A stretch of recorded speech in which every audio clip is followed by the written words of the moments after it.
And is that happening while you're shooting? While you're shooting, you're actually still trying to sort of get to the actual core.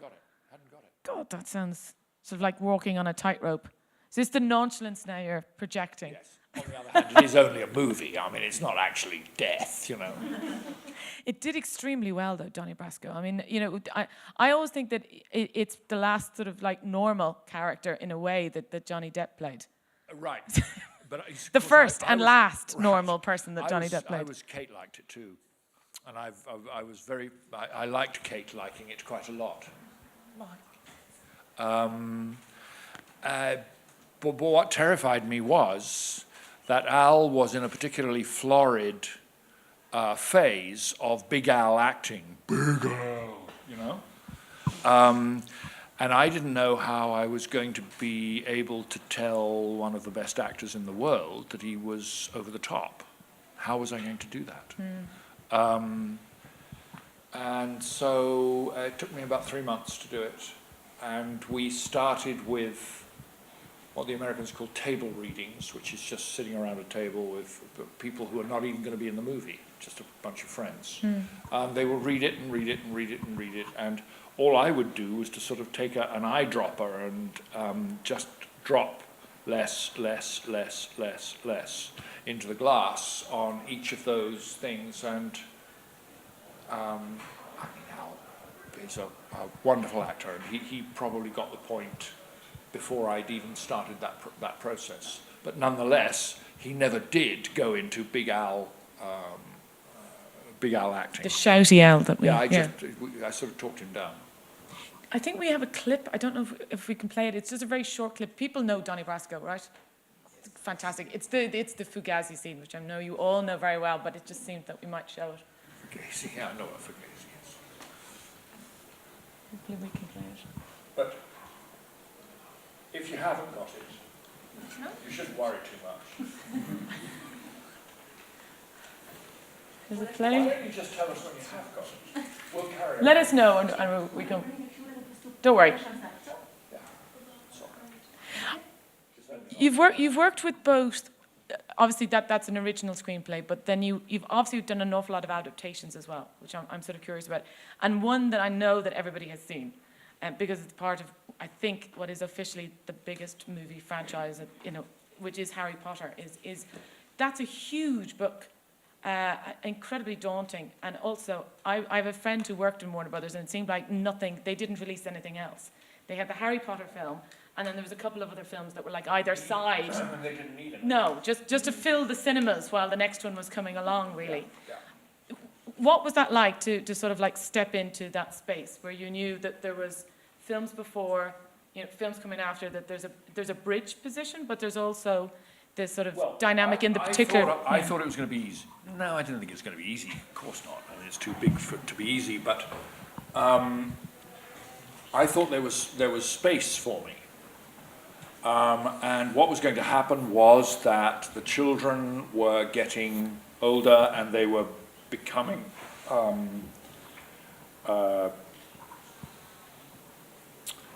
what's that thing where they have their first intimations of sex? What's it called? Word blindness. Come on. Adolescence? Adolescent! Yay! No. Come on, help! No. Puberty. Oh, puberty.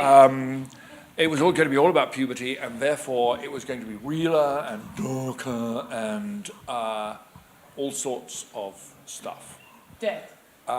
Because they had started out with an American eye on a British subject, and so it had been idealized and summarized. Mm-hmm. I mean, as if made in summer. And it was pretty and immensely inventive and all of that kind of stuff, but now what it needed was a bit of reality. And then I signed on, and I made my plans, and then I was introduced to Alfonso Cuarón, and he said, "I've got 40 minutes cut, would you like to see it?" And I said, "Yeah, I'd love that." And he showed me what I was going to do. So he got there first, and I couldn't just do the same all over again. So I had to find something else to do. And it was a very bad moment, because I was going to spend, $250 million on something in which I wasn't convinced. So I had to shift. It's all right, we got there. Okay, that you did just get there, though. I mean, didn't you sort of look at the different sort of genres that were part? There was this sort of comedy, there was this sort of school aspect of it, and then I didn't pushed do it that. towards. No, I didn't.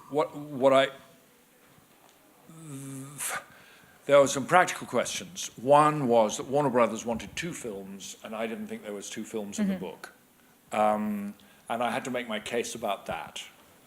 And that was quite easily done because there was 2 movies worth of decoration, but there wasn't 2 movies worth of plot, of story. And so I had to talk them out of that. Then I had the most glorious love affair with the writer, Steve Clovis, whom I just adored. And he would phone me up and read me stuff. 10 o'clock in the morning his time, 6 o'clock in the evening my time. And he would just make me heave with laughter.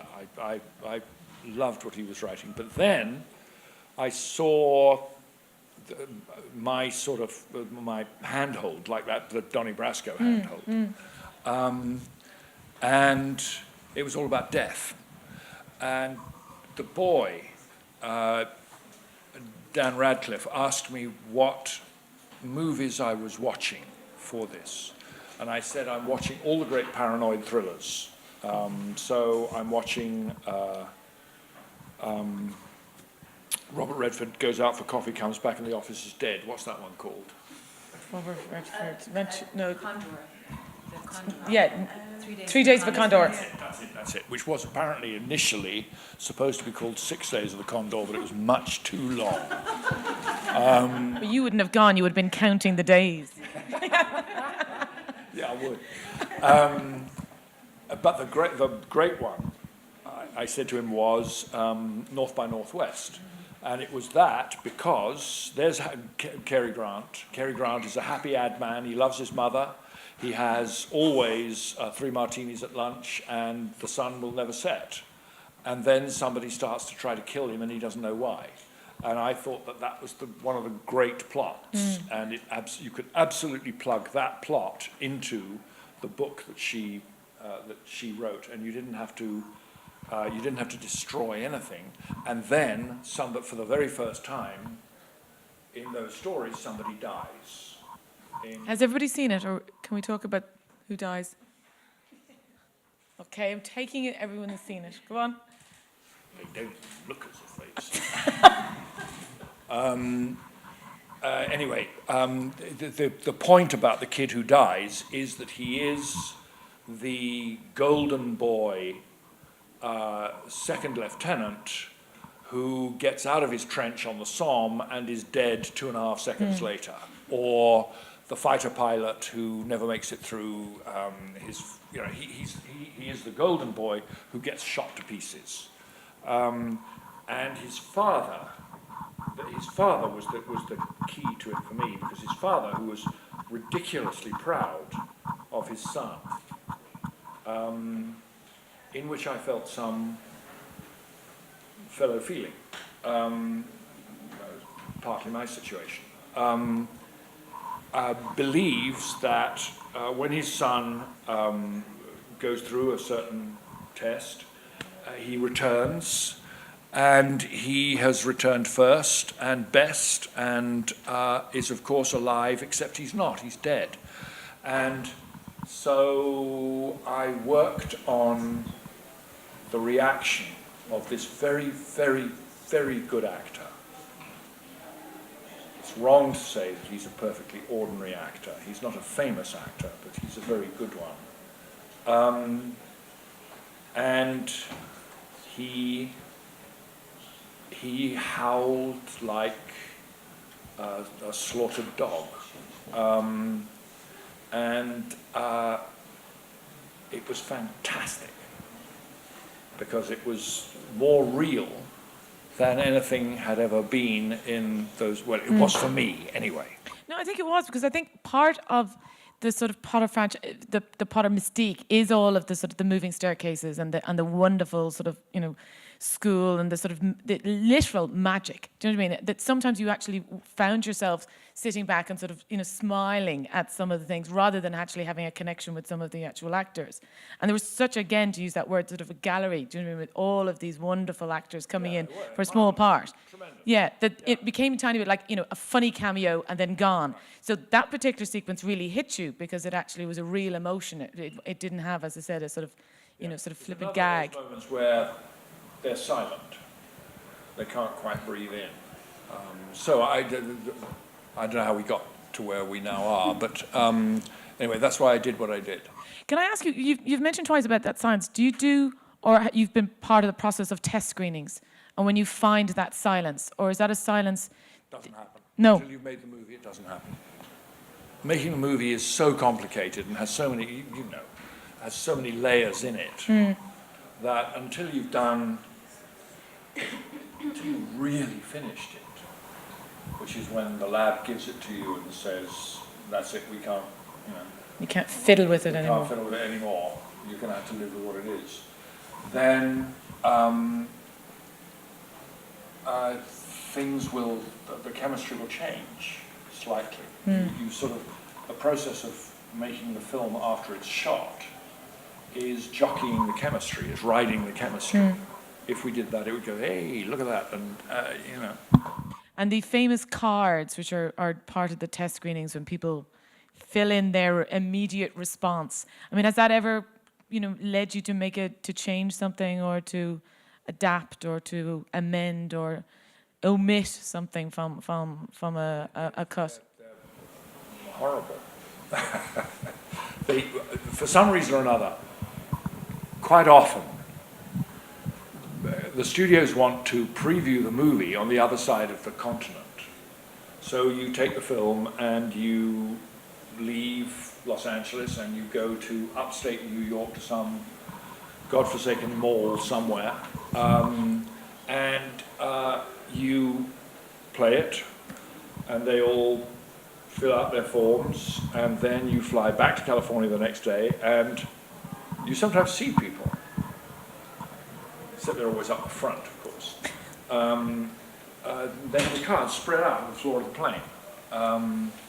And you have to read the cards. Did you read the cards?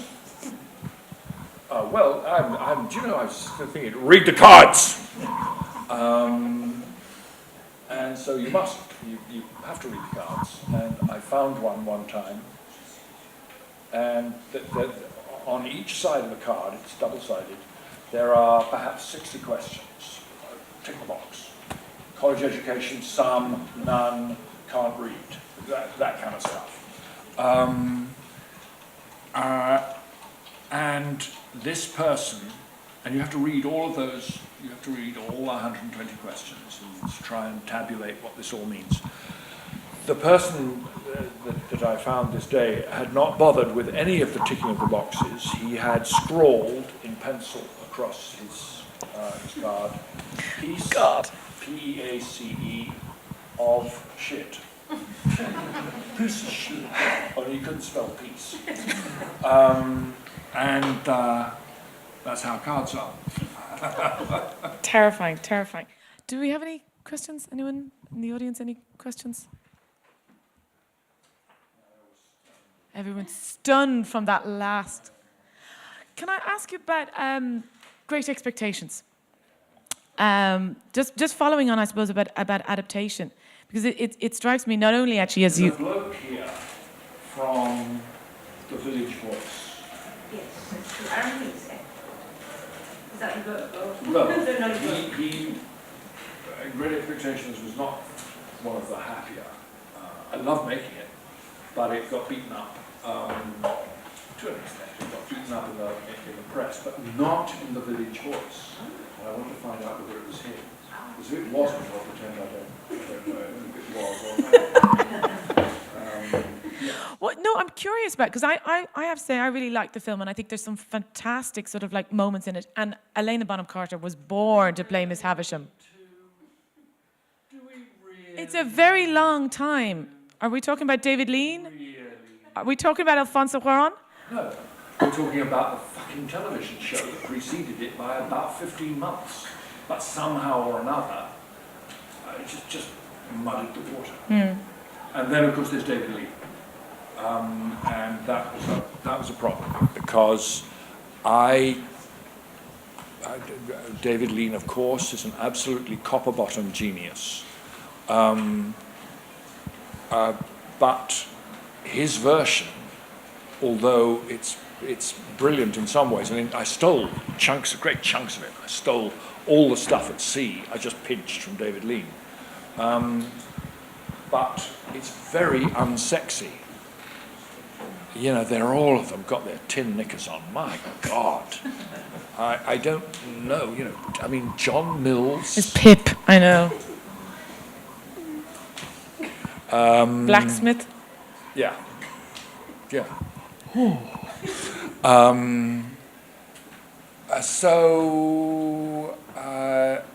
What I ran into was the TV show, Do We Need To? And of course we all agree, don't we, that David Lean is of a particular crystalline kind of genius and therefore must not be fucked with. But the reason I wanted to ask you is I've read a beautiful piece where you think a lot of its power is generated from where the novel comes in terms of Dickens' life, and that the Great Expectations in a way is a confession for his own, I felt it was, yes. which relates to. I was crazy about Dickens. Dickens was very unpopular and out of fashion at the university which I attended, where I read English. So to do a special paper on Dickens wasn't popular. But nonetheless I did, and I fell for him very heavily, and particularly for that book, because I felt that it was almost the last book. It was certainly the last great book. I felt that there was a kind of summary of what had happened. And here is this man who is supposed to be all about chestnuts and steaming bowls of punch and whatnot, in which the end of something that he creates as a perfect love affair to his young self, for his young self, ends in a complete bleakness, ends horribly. We bent the end. Everybody bends the end of that story. And we gave a little grain of hope in it, but in the novel there is none. I wondered why it was that he was taking it so hard. Whatever ails you, Charles? What's going on here? I found that fascinating, and I loved that about the book, and memory, and guilt, and all sorts of things. No, I'm intrigued because I think with The Invisible Woman it's come out recently that people know maybe more about Dickens' sort of life and the conflict and the relationships that he had. So there's a much more complex. He was a brute. He was a man of vast energy and talent. He used to walk. Whenever he wrote, he walked. He had a room about half the size of this. And a desk that he could write at, standing up. Walked and walked and walked and walked and walked. It's just so much energy that he's got to get out. It's really manic. And he always was. And it did for him. He died at 58, and if you look at the few pictures that there are of him at that age, he looks 90. He's just spat everything out. There's nothing left. We didn't write short books either. I mean, But what? I'm sorry, I mustn't. Here I am being an undergraduate all over again. But he never made notes. He wrote those colossal novels on a page and a half of notes. Page and a half. Had them all in there. Amazing. It's amazing, even just to keep some of the plots actually I know. spinning over. I'm, I'm just looking at to see if there's questions. Anyone got any questions, any comments? What makes you say yes to a project, to a story? Besides your Yeah. interests. It's very it's difficult, isn't it? Yeah.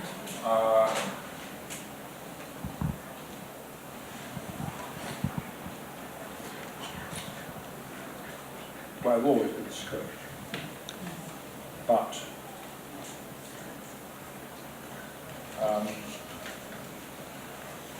I like not having been there before. But then that's very common. And I like desperation, but I think that's very common too.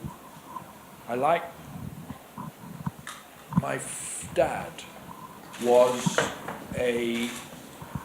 he worked in the building trade. He was a surveyor on building sites, which means that he was the man who worked out how many million nails it was going to take to build an office block. But he also met the labourers, who very often were Irish, and he was a theatre nut. He had a first edition of Waiting for Godot with his own production notes written into it. The year that it was published, he put an amateur production of that play on the year it was published. Amazing. And he would bring back stories of, you'll never guess what this bloke said today. And he used to collect stories from the building sites, and he'd bring them home and tell us the stories over. And he thought he was Irish. He wasn't. He came from Northamptonshire. He wasn't Irish at all. But he thought he was, and the thing that got him always was the characters. So he, one of his favourite plays was Jonah and Paycock, because the characters are so great. What is the stairs, Johnson? What is the stairs? Darling questions, darling questions. And he loved that stuff. Because you could see it on the building sites. And he loved Wide Windy Acres of Rich Munster Land. What's that? The boy who's killed his father with the spade, and then The Playboy of the Western World. yes, Playboy of the Western World. And so the thing that got him all the time was both language, this kind of incredible, rich Irish language, and character. And I picked that up from him, and I enjoyed characters. And I did it from when I was a tiny child. I did it, if somebody had to be carried on as a sort of an angelic 4-year-old, I was the somebody, because that's all they did. My mother and my father, that's all they did. They didn't do anything. Have you had your tea? No. Well, talk to your auntie.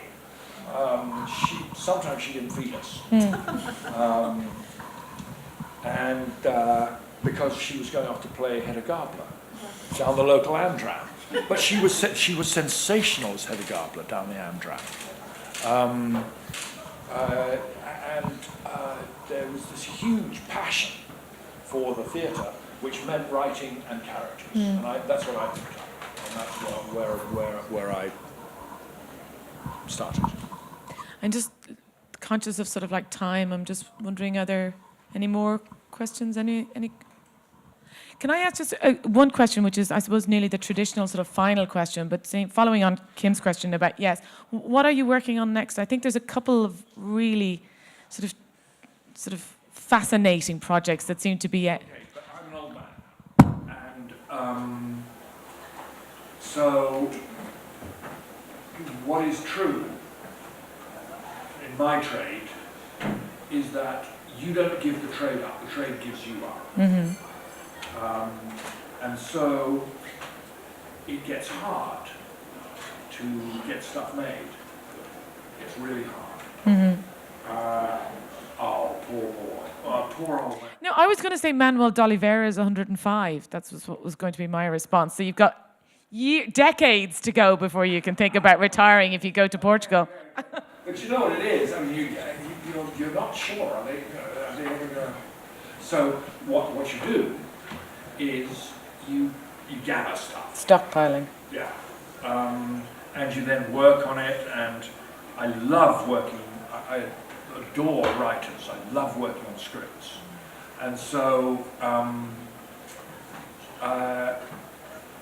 that can take up a lot of time. And so what I'm doing is, I'm doing a version of an old science fiction horror story, I think. Okay. No, it is an old version. That part is established. This is Day of the Triffids. Yeah. I don't dare really say what the plot I'll say it. is. Those funny plots. Then TV is really interesting. American TV is quite brilliant at the moment. Well, at the moment, for the last 10 years, it's been brilliant. And it continues to be so. And the English are beginning to learn the lesson. And so what I'm trying to do is to both have a life in American TV and also apply those lessons to. And what that means is that I've got 3 or 4 or 5 really interesting TV shows.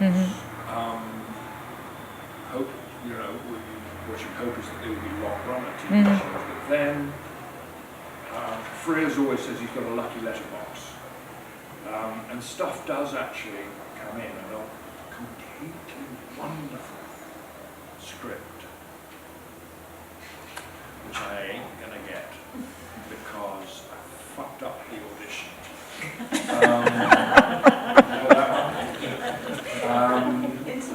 Yeah.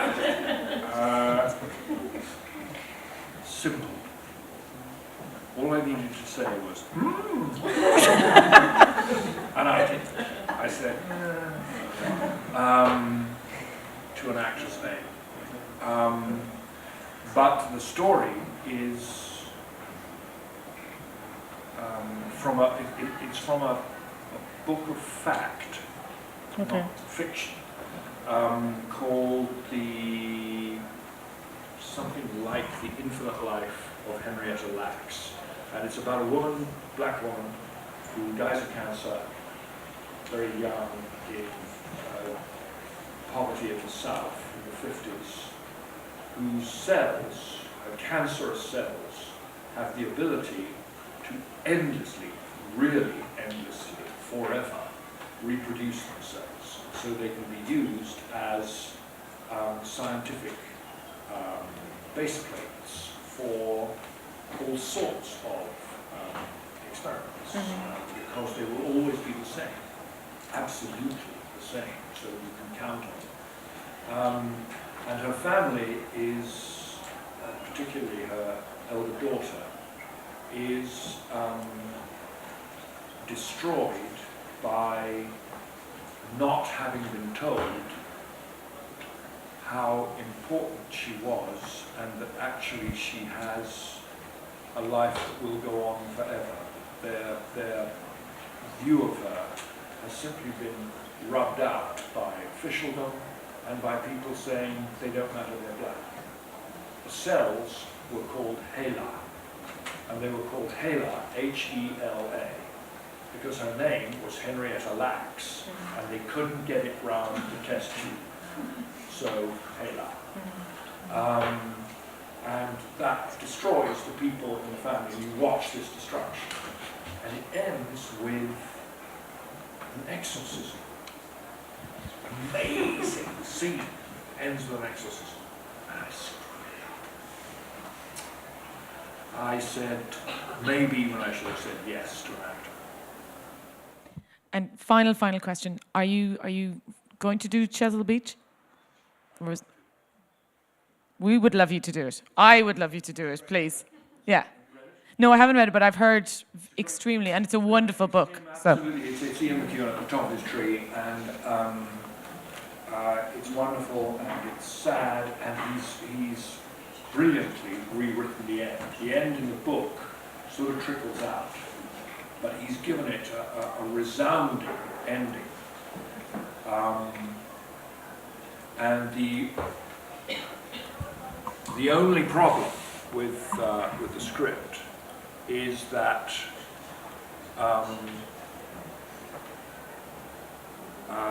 it really is the subject matter, that the sex on the honeymoon night goes wrong, from which they never recover. And in fact very quickly split. And that happens because it's McEwan. It happens very, very graphically, because McEwan,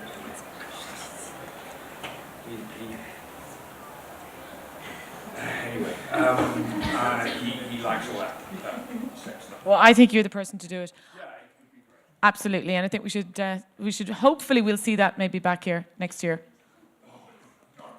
Absolutely. Listen, on your behalf, I'd like to say a big thank you to Mike Newell